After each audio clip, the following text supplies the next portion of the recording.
എപ്പിസോഡിന്റെ തുടക്കത്തിൽ നമ്മൾ കാണുന്നത് ലിന്നും സാങ്ങും പുറത്തു പോയിരിക്കുകയാണല്ലോ. അവിടെ വെച്ച് അവൾ കുട്ടിക്കാലം തൊട്ടേ അവനെ അറിയാമായിരുന്നു എന്ന കാര്യം തനിക്ക് എപ്പോഴാണ് ഓർമ്മ വന്നത് എന്നത് അവനോട് പറയുമ്പോൾ അവൻ ഒരുപാട് ഹാപ്പി ആവുന്നുണ്ട്. ഇപ്പോഴെങ്കിലും ഓർത്തല്ലോ എന്ന്. എന്തായാലും അവർ സൂവിൽ പോകാനായി പ്ലാൻ ചെയ്യുന്നുണ്ട്. അതിന്റെ ടിക്കറ്റ് വാങ്ങാനായി ലിന്നാണ് പോകുന്നത്. ആ ടീം ടിക്കറ്റ് കൊടുക്കുന്ന ലേഡി ഇവർ ലവേഴ്സ് ആണെന്ന് കരുതി നിങ്ങളുടെ ഫസ്റ്റ് ഡേറ്റ് ആണോ എന്നൊക്കെ പറഞ്ഞ് അവരുടെ ജോഡി അടിപൊളി എന്നൊക്കെ പറഞ്ഞ് കോംപ്ലിമെന്റ് ചെയ്യുമ്പോൾ അവൾ അവനെ തിരിഞ്ഞു നോക്കുന്നുണ്ട്. ആ ടീം അവൻ ഇതൊന്നും കേൾക്കാതെ തന്നെ കുറച്ച് മാറി നിൽക്കുകയാണ്. അവൻ വളരെ ക്യൂട്ടായി അവളെ നോക്കി ചിരിക്കുമ്പോൾ അവളുടെ മനസ്സ് വളരെ മെൽറ്റ് ആയി പോകുന്നുണ്ട്. അവന്റെ ജീവൻ രക്ഷിച്ച് അവളുടെ ലൈഫ് തിരുത്തുക എന്ന ഒരു കാര്യം മാത്രമേ അവനുമായിട്ട് ഫ്രണ്ട് ആവണം എന്ന രീതിക്ക് പുറകെ നടന്നപ്പോൾ അവളുടെ മനസ്സിലുണ്ടായിരുന്നുള്ളൂ. പക്ഷെ ഇപ്പോ അവനോടൊരു ഇഷ്ടമൊക്കെ അവൾക്ക് തോന്നി തുടങ്ങുന്നുണ്ട്. അങ്ങനെ സംസാരിക്കുന്നതിന്റെ ഇടയിൽ അവനായിട്ട് ഇവിടെ നിന്ന് പോകാനായി പ്ലാൻ ചെയ്തിട്ടുണ്ട്. എബ്രോഡ് പോയി പഠിച്ച് തിരിച്ചു വരണം എന്നതാണ് അവന്റെ പ്ലാൻ. എന്തായാലും അവന്റെ ആഗ്രഹവും അത് തന്നെയല്ല, അത് ആരുടെയും ആഗ്രഹത്തിന് അവൻ ഫോഴ്സ് ചെയ്ത് പോകുന്നതല്ലല്ലോ എന്ന തിരിച്ചറിവിൽ അവളും അവൻ പോയിട്ട് വരട്ടെ എന്ന് കരുതുന്നുണ്ട്. ഇവിടെ നിന്നാലല്ലേ വല്ല അപകടം സംഭവിക്കും, ശരി പോകുന്നെങ്കിൽ സേഫ് ആകും, അവന്റെ ആഗ്രഹങ്ങളും സാധിക്കുമെന്ന രീതിക്ക് അവളും അതിനെ സപ്പോർട്ട് ചെയ്യുന്നു. പക്ഷെ പോകുന്നതിന് മുന്നേ അവന് വേണ്ടി നല്ലൊരു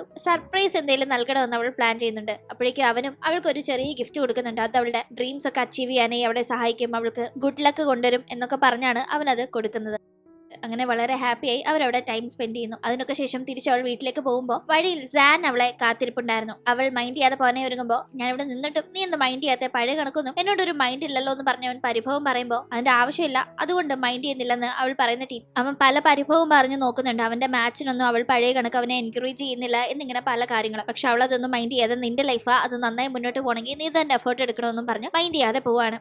ഇപ്പൊ ഇവർ പോയ സൂ ഇല്ലേ, ഈ സൂവിലാണ് വർഷങ്ങൾ കഴിഞ്ഞ പഠനമൊക്കെ കഴിഞ്ഞ് ആ ഒരു എന്റർടൈനറായി സൂ അമ്യൂസ്മെന്റ് പാർക്കുള്ള ആ ഒരു സ്ഥലത്ത് വരുന്നവരെയും പോകുന്നവരെയൊക്കെ എന്റർടൈൻ ചെയ്യിക്കുന്ന ആ ഒരു പാവ ധരിച്ച ജോലി എല്ലാം ചെയ്തുകൊണ്ടിരുന്നത്. അവിടെ ഒരു ഫയർ വർക്ക് കൺവെൻഷൻ നടത്തുന്നതിനെ പറ്റി അവർ പ്ലാൻ ചെയ്യുന്നതും നമ്മൾ കണ്ടിരുന്നല്ലോ. ആക്ച്വലി അങ്ങനെ ഒരു പ്രോഗ്രാം അവിടെ സാൻ പോകുന്നതിന് മുന്നേ നടത്തി അത് അവനൊരു സർപ്രൈസ് കൊടുക്കണം എന്നത് അവൾ ഇപ്പോൾ പ്ലാൻ ചെയ്യുന്നുണ്ട്. അതിനായി അവൾ അവിടുത്തെ അതോറിറ്റീസുമായി ഒന്ന് സംസാരിച്ചൊക്കെ നോക്കുന്നുണ്ടെങ്കിലും അത് പെട്ടെന്ന് അങ്ങനെ നടത്താൻ പറ്റുന്ന സംഭവമല്ല എന്നത് അവർ തിരിച്ച് അവളെ ഇൻഫോം ചെയ്യുന്നു. ഇങ്ങനെ ഒരു കാര്യം നടത്തി കഴിഞ്ഞാൽ അതൊരു വിസിറ്റേഴ്സിനൊക്കെ പുതിയ അനുഭവമായിരിക്കും, അതിലൂടെ കുറെ കൂടി വിസിറ്റേഴ്സ് വരും, കുറെ കൂടി വരുമാനം കിട്ടും എന്നൊക്കെ പറഞ്ഞ് അവളവരെ കൺവിൻസ് ചെയ്യാനായി നോക്കുന്നു. അവളാകട്ടെ ഈ ഒരു സ്ഥലത്ത് ജോലി ചെയ്തിരുന്ന ഒരാളാണ്. അപ്പൊ അവിടുത്തെ ആ ഒരു പ്രോഗ്രാമും കാര്യങ്ങളും ഏത് രീതിയിൽ എക്സിക്യൂട്ട് ചെയ്യണം, അതിന് എന്തൊക്കെ വേണം എന്നതൊക്കെ അവൾക്ക് നന്നായി അറിയാലോ. ഫ്യൂച്ചറിൽ ആ ഒരു കാര്യങ്ങളൊക്കെ ചെയ്ത് ഇപ്പോൾ പാസ്റ്റിലേക്ക് വന്നിരിക്കുന്ന അവൾക്ക് അവിടുത്തെ ക്യൂറേറ്ററിനോട് ഇങ്ങനെ വേണം ഈ ഒരു കാര്യങ്ങൾ ചെയ്യാൻ, ഇത് നല്ലൊരു ഐഡിയ ആണെന്നൊക്കെ പറഞ്ഞ് സംസാരിച്ച് അത് ചെയ്യാമെന്ന രീതിക്ക് അവരെ പറ്റി ചിന്തിപ്പിക്കാനായി സാധിക്കുന്നുണ്ട്. അതുകൊണ്ട് തന്നെ അവൾ പറഞ്ഞ കാര്യങ്ങളിൽ താല്പര്യം തോന്നുന്നവർ ഒരു ഡീറ്റെയിൽഡ് പ്രപ്പോസൽ അവളോട് തയ്യാറാക്കാനായി ആവശ്യപ്പെടുന്നു. അവളാകട്ടെ പഠനത്തിന്റെ ഇടയിൽ തനിക്കൊരു പാർട്ട് ടൈം ജോലി എന്ന രീതിക്ക് അത് ചെയ്യുന്നു എന്ന് പറഞ്ഞാണ് അവരോട് ഇതിനെ പറ്റി സംസാരിക്കുന്നത്. അവൾ ഈ ചെയ്യുന്നതൊക്കെ തന്നെ സാങ്ങിനെ സന്തോഷിപ്പിക്കാനാണെന്ന് മാത്രം. എന്തായാലും ആ കാര്യങ്ങൾ ഒരു വഴിക്ക് നടക്കുമ്പോഴേക്കും ലാസ്റ്റ് ഇവിടെ എഴുതാൻ പോകുന്ന എക്സാമിന്റെ ഹോൾ ടിക്കറ്റ്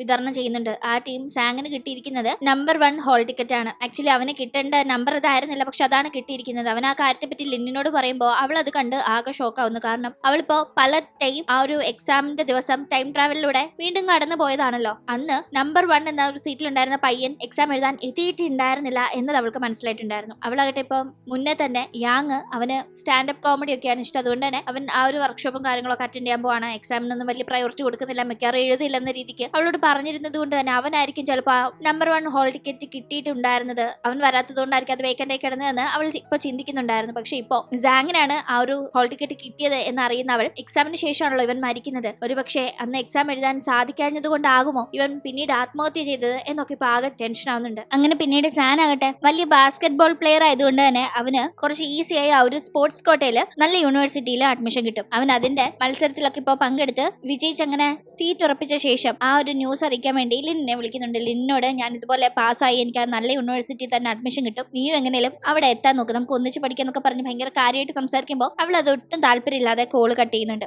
ഇവളിപ്പോ ഭയങ്കര ജാട, എന്നെ പഴയ കണക്ക് മൈൻഡ് ചെയ്യുന്നില്ല എന്ന സങ്കടം അവനുണ്ടാവുന്നു. അവൾക്കാകട്ടെ സാങ്ങിന് ഇപ്പൊ പിരിയുന്ന കാര്യം ചിന്തിക്കാനേ വയ്യ. അതുകൊണ്ട് തന്നെ അവൾ അവനോട് ചെന്ന് നീ വിദേശത്തൊന്നും പോണ്ട, ഇവിടെ തന്നെ പഠിക്കുക, നമുക്ക് ഒന്നിച്ച് പഠിക്കാന്നൊക്കെ പറഞ്ഞ് സംസാരിക്കുമ്പോൾ അവൾ പെട്ടെന്ന് അങ്ങനെ പറയുന്നത് അവനെ ഞെട്ടിക്കുന്നുണ്ട്. കാരണം ശരി പോ എന്ന രീതിക്ക് പറഞ്ഞിരുന്ന അവൾ ഇപ്പൊ പോവല്ലേ, നമുക്ക് ഒന്നിച്ച് പഠിക്കാം, നമുക്ക് ഒന്നിച്ചുണ്ടാവും, എന്റെ കൂടെ ഉണ്ടാവില്ല നീ എന്നൊക്കെ ചോദിക്കുമ്പോൾ അവൾ അത് ചോദിക്കാനായി അവൻ ഒരുപാട് ആഗ്രഹം ഉണ്ടായിരുന്നു. പക്ഷെ അങ്ങനെ പറയാതിരുന്നവൾ പെട്ടെന്നത് പറയുമ്പോൾ അവനൊന്ന് ഷോക്കാവുന്നു. അവൻ ഇവിടെ നിൽക്കുക ഇപ്പൊ വരാന്ന് പറഞ്ഞ് അവളെ അവിടെ നിർത്തിയിട്ട് വേഗം വീട്ടിലേക്ക് ഓടുന്നുണ്ട്. അവൻ ഇത് എന്താ ചെയ്യാൻ പോകുന്നതെന്ന് മനസ്സിലാവാതെ അവൾ വെയിറ്റ് ചെയ്തിരിക്കുമ്പോഴേക്കും തിരിച്ചെത്തുന്ന അവന് വിദേശത്ത് പഠിക്കാനായിട്ടുള്ള അമ്മ നൽകി പോയ ഫോം ഒക്കെ ഉണ്ടല്ലോ, അതൊക്കെ ഇപ്പൊ എടുത്ത് അവൾക്ക് കൊടുത്തിട്ട് കീറി കളഞ്ഞിക്ക് ഇത് എനിക്ക് വേണ്ട, ഞാൻ ഇവിടെ തന്നെ പഠിക്കാൻ പോവാണെന്ന് അവളെ അറിയിക്കുന്നു. അവൾ വേഗം തന്നെ അത് കീറിക്കളയാണ്. അതിനുശേഷം അവനോട് നീ വിദേശത്ത് പോയി പഠിക്കണ്ടെന്നല്ലേ ഉള്ളൂ, ഇവിടെ നിനക്ക് ഇഷ്ടമുള്ള കോഴ്സ് പഠിക്കാമല്ലോ, വെറ്റിനറി ഡോക്ടർ ആവണമെന്ന് നിന്റെ ആഗ്രഹത്തിന് എന്റെ ഫുൾ സപ്പോർട്ട് ഉണ്ട്, ഇവിടെ നിനക്ക് പഠിക്കാം, ഞാനും അവിടെ തന്നെ ചേരാം, നമുക്ക് ഒന്നിച്ച് പഠിക്കാം, അപ്പോൾ നമ്മൾ ഒന്നിച്ചുണ്ടാവുമല്ലോ എന്ന് അവൾ പറയുമ്പോൾ അവൻ ഒരുപാട് ഹാപ്പി ആവുന്നുണ്ട്. അങ്ങനെ എന്തായാലും എൻട്രൻസ് എക്സാം എഴുതാൻ വേണ്ടിയുള്ള തയ്യാറെടുപ്പിലായിരുന്നു അവർ. എൻട്രൻസ് എക്സാമിന് തൊട്ട് മുന്നേ ഒരു മോഡൽ എക്സാം നടത്തുമ്പോൾ എൻട്രൻസ് എക്സാമിന് വരാൻ പോകുന്ന അതേ ക്വസ്റ്റ്യൻ പേപ്പറാണ് മോഡൽ എക്സാമിന് വന്നിരിക്കുന്നതെന്ന് കണ്ട് ലിൻ ആകെ ഞെട്ടുന്നുണ്ട്. എന്തായാലും അവൾ അതൊക്കെ നന്നായി തന്നെ എഴുതുന്നു. തുടർന്ന് മാർക്ക് വരുമ്പോഴേക്കും അവളാണ് ക്ലാസ് ഫസ്റ്റ് ആയിരിക്കുന്നത്.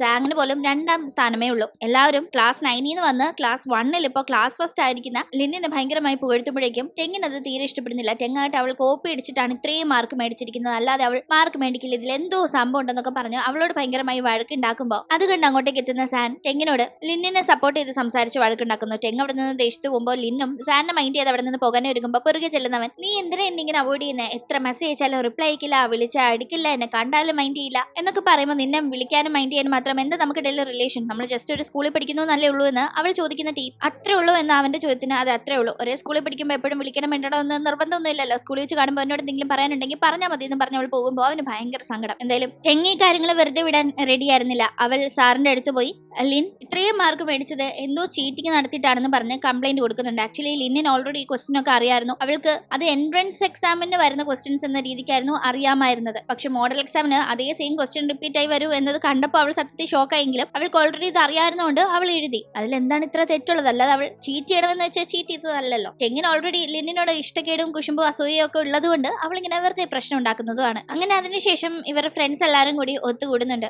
ആ ഒരു ടീം ഓരോരുത്തരും അവരവരുടെ ആഗ്രഹങ്ങൾ പറയുന്നു. അതായത് സാങ് പറയുന്നത് അവനും ലിന്നിനും ഒന്നിച്ച് ഒരേ സ്ഥലത്ത് ഉപരിപഠനത്തിന് അഡ്മിഷൻ കിട്ടണം എന്നതാണ്. യാങ് ആയിട്ട് അവന് നല്ലൊരു സ്റ്റാൻഡപ്പ് കൊമേഡിയൻ ആകണം എന്ന് ആഗ്രഹിക്കുന്നു. ജിയെ സംബന്ധിച്ച് അവൾക്ക് പഠനത്തിൽ വലിയ സംഭാവന എന്നതല്ല, അവൾക്ക് ഡ്രോയിങ്ങും ആർട്ട് പരമായ കാര്യങ്ങളും വലിയ ഇഷ്ടമാണ്. അപ്പൊ അതുമായി ബന്ധപ്പെട്ട് തനിക്ക് മുന്നോട്ട് പോകാൻ സാധിക്കണമെന്നാണ് അവൾ വിഷ് ചെയ്യുന്നത്. ഇതൊക്കെ കേട്ട് നിൽക്കുന്ന ലിൻ അവളുടെ വിഷയം പറയുന്നത് എല്ലാവരുടെയും ആഗ്രഹങ്ങൾ നടത്തി തരണം എന്നതാണ്. അങ്ങനെ കാര്യങ്ങൾ വലിയ കുഴപ്പമില്ലാതെ പോകുന്നുണ്ടെങ്കിലും ഇനി 2 ദിവസമേ ഉള്ളൂ എൻട്രൻസ് എക്സാം നടക്കാനായി. എൻട്രൻസ് എക്സാം ദിവസം സാങ് മരണപ്പെടും, അവൻ ആത്മഹത്യയും ലൈറ്റ് ഹൗസിന്റെ മുന്നിൽ നിന്ന് അവൻ ചാടും എന്ന ഒരു കാര്യം അറിയാവുന്നത് കൊണ്ട് തന്നെ സത്യത്തിൽ ഓരോ സമയം കഴിയും തോറും ലിൻ ഭയങ്കരമായി പേടിക്കുകയും ഡിസ്റ്റർബ് ആവുകയും ചെയ്യുന്നുണ്ട്. പക്ഷേ അവളുടെ മനസ്സിൽ എന്താണുള്ളത് എന്നത് അറിയാതെ സാങ് ആട്ടെ നമ്മൾ എൻട്രൻസ് എക്സാം കഴിഞ്ഞ് ഒരേ സ്ഥലത്ത് തന്നെ അഡ്മിഷൻ കിട്ടി ഒന്നിച്ച് തന്നെ ഉണ്ടാവുമല്ലേ എന്നൊക്കെ ഭയങ്കര എക്സൈറ്റഡ് ആയി അവളോട് സംസാരിക്കുന്നുണ്ടായിരുന്നു. അങ്ങനെ ഒരു സമാധാനം ഇല്ലാതെ ലിൻ ആകട്ടെ ജിയുടെ വീട് സാങ്ങിന്റെ വീടിന്റെ തൊട്ടടുത്തായതുകൊണ്ട് തന്നെ അവന് ഒരു പ്രശ്നവും വരരുത്, അവനെ വാച്ച് ചെയ്യണം എന്ന ഒരു രീതിക്ക് അവന്റെ വീടിന്റെ തൊട്ടടുത്ത് അവൾ ഉണ്ടാവാൻ വേണ്ടി ജിയുടെ വീട്ടില് അന്ന് രാത്രി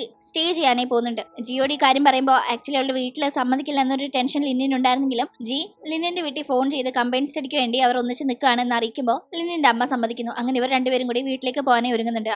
വീട്ടിലേക്ക് ലിന്നുമായി ജി എത്തുമ്പോഴേക്കും അച്ഛനായിട്ട് അവൾക്ക് വേണ്ടി എൻട്രൻസ് എക്സാമിന് വരാൻ സാധ്യതയുണ്ടെന്നും പറഞ്ഞ് കുറച്ച് ക്വസ്റ്റ്യൻസ് തയ്യാറാക്കി നൽകുന്നുണ്ട്. പക്ഷെ അവൾ അച്ഛനോട് എനിക്ക് ഇതിലൊന്നും ഒട്ടും താല്പര്യമില്ല, എന്റെ ഇഷ്ടം ആർട്ടാണ്, ഞാൻ ആർട്ട് റിലേറ്റഡ് ആയേ പഠിക്കാൻ പോകുന്നുള്ളൂ, അതിന് ഈ എൻട്രൻസ് എക്സാമിന്റെ മാർക്കിന്റെ ആവശ്യമൊന്നുമില്ല, പിന്നെ അച്ഛന് വേണ്ടി ഞാൻ ഇത് ജസ്റ്റ് ഒന്ന് എഴുതുന്നു എന്നേ ഉള്ളൂ എന്ന് അവൾ പറയുമ്പോൾ നാളെയാണ് എക്സാം. അവൾ ഇപ്പൊ വന്ന് ഇങ്ങനെ പറയുന്നതിന്റെ പേരിൽ അച്ഛന് ഭയങ്കരമായി ദേഷ്യം വരുന്നുണ്ട്. എന്റെ ഡ്രീംസ് വേണ്ട, ഞാൻ ഫോളോ ചെയ്യാൻ, എനിക്കിതാണ് ഇഷ്ടമെന്ന് അവൾ പറയുമ്പോൾ അച്ഛനും മകളും തമ്മിൽ അതിന്റെ പേരിൽ ഭയങ്കരമായി അവിടെ വാക്ക് തർക്കമാവുന്നു. ലിന്ന അവിടെ നിൽക്കുന്നൊന്നും രണ്ടുപേരും ആ ടീം ചിന്തിക്കുന്ന പോലുമില്ല. അങ്ങനെ ഈ വഴക്ക് നടക്കുമ്പോൾ അവിടെ നിന്ന് ശരിയാവില്ല എന്ന് തോന്നി പുറത്തേക്ക് ഇറങ്ങുന്ന ലിൻ എന്തായാലും ഇവിടം വരെ എത്തി. തൊട്ടപ്പുറത്തല്ലേ സാങ്ങിന്റെ വീടെന്ന് കരുതി അവന്റെ വീട്ടിലേക്ക് അന്ന് രാത്രി പോകുന്നു. അങ്ങനെ അവളെ അപ്പൊ കണ്ടപ്പോൾ അവന് ഞെട്ടുന്നുണ്ട്. തുടർന്ന് സംസാരിച്ചുകൊണ്ടിരിക്കുമ്പോഴേക്കും അങ്ങോട്ടേക്ക് ഗവോ എത്തുകയും ജി ഇങ്ങോട്ടേക്ക് വന്നായിരുന്നോ എന്ന് തിരക്കുകയും ചെയ്യുന്നു. അപ്പോഴാണ് ജി അച്ഛനോട് വഴക്കിട്ട് പുറത്തേക്ക് ഇറങ്ങി എന്ന കാര്യം മനസ്സിലാവുന്നത്. അങ്ങനെ 3 പേരും കൂടി ജിയെ തപ്പി നടക്കാണ്. അങ്ങനെ തപ്പി നടക്കുന്ന ടീം റോഡിൽ അവർ സാനിനെ കാണുന്നു. സാനിന് ലിന്നിനതെ സാങ്ങിന്റെ കൂടെ കണ്ടത് തീരെ ഇഷ്ടപ്പെട്ടില്ല. അവൻ അവരുടെ അടുത്തേക്ക് ചെന്ന് വഴക്കുണ്ടാക്കാണ്. നാളെ എക്സാം ആയിട്ട് നീ ഇവന്റെ കൂടെ കറങ്ങി നടക്കാണോ എന്ന് സാൻ ചോദിക്കുമ്പോൾ അത് എന്നോട് പറയേണ്ട കാര്യമൊന്നും നിനക്കില്ല, നീ നിന്റെ പണി നോക്കി പോകാനായി സാനിനോട് ലിൻ പറയുമ്പോൾ ദേഷ്യം വന്ന് സാൻ ലിന്റെ കൈ പിടിച്ച് വലിക്കുന്നു. അവൾക്ക് പോകാൻ താല്പര്യമില്ലാന്ന് മനസ്സിലാക്കി സാങ് അവളുടെ മറ്റേ കൈ പിടിച്ച് വലിച്ച് വിടാതിരിക്കുകയാണ്. അങ്ങനെ ഇവന്മാർ രണ്ടുപേരും കൂടി ലിന്നിനെ അങ്ങോട്ടും ഇങ്ങോട്ടും വലിച്ചുകൊണ്ടിരിക്കുന്ന കാഴ്ച